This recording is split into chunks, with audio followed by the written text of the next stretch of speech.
Hi friends, this is Akib and welcome back to my channel Developers Point. In this video, I'll show you how do we set up the developers environment. तो चलिए शुरू करते हैं. Let's begin.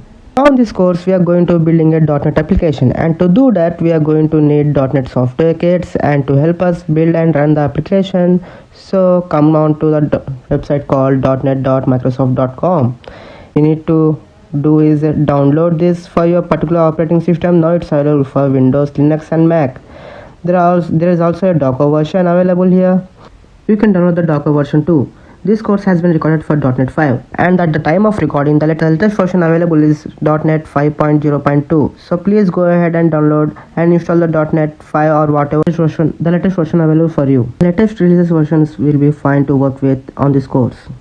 And I'm not going to insult anyone's intelligence by saying that how to install your application. I'm using Mac or Windows, like I'm using Windows anyway, so it would be a different experience obviously on Mac or Linux. But please go ahead, go into a file release and just download whatever the available version is for your computer as S64 or x86 version for Windows. If you are using a 64-bit computer, obviously get the 64-bit version, and there is an instructor for Linux as well. What we also need, because we are using TypeScript and Angular in our client-side application and we also need a JavaScript engine that's going to allow us to run our JavaScript application.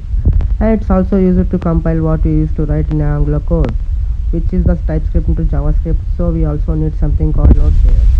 So now you can download and install either of these versions is going to be fine for this particular course. But what I would recommend, if you don't have Node.js installed already, then just go and take a look at this particular article and using Node.js with NVM. This is a Node version manager and it allows you to quickly switch between the different versions of Node. If you install nodes directly, then you have to sort of uninstall and then reinstall the latest version. But if you use NVM, then it's a great tool that allows you to switch between the different versions of the Node whenever you want. There's a different instructions here for Windows, Linux and Mac. And if you didn't want to do that, which is not compulsory, then you could do it using this particular article. But do make sure that you have the Node version or like Node.js installed. The version I am using on this computer or on this course is just the long-term support version, but you won't have any issues using the current version or the latest release. The only requirement is that the latest version is required now, because this is a software development course. We need an integrated development environment or a code editor.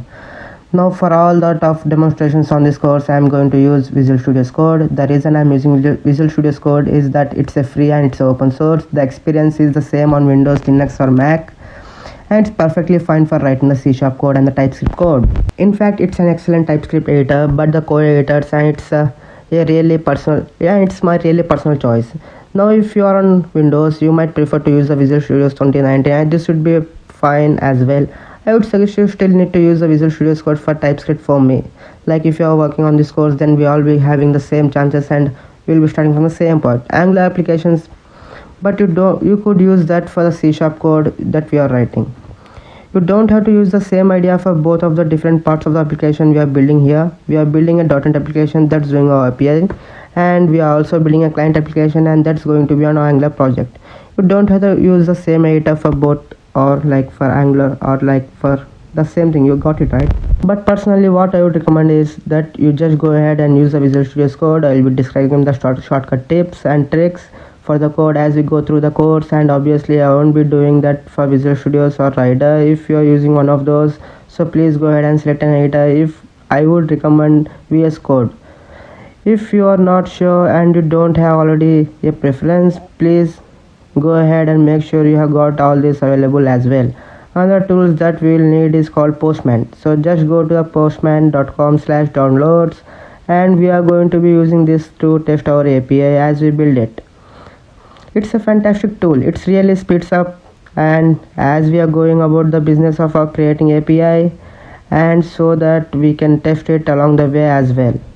So please download this Postman software and go ahead. And once you have installed all of these softwares, you are ready to go. And for here the video gets end. So please like, share, comment and subscribe. We'll meet in the next video.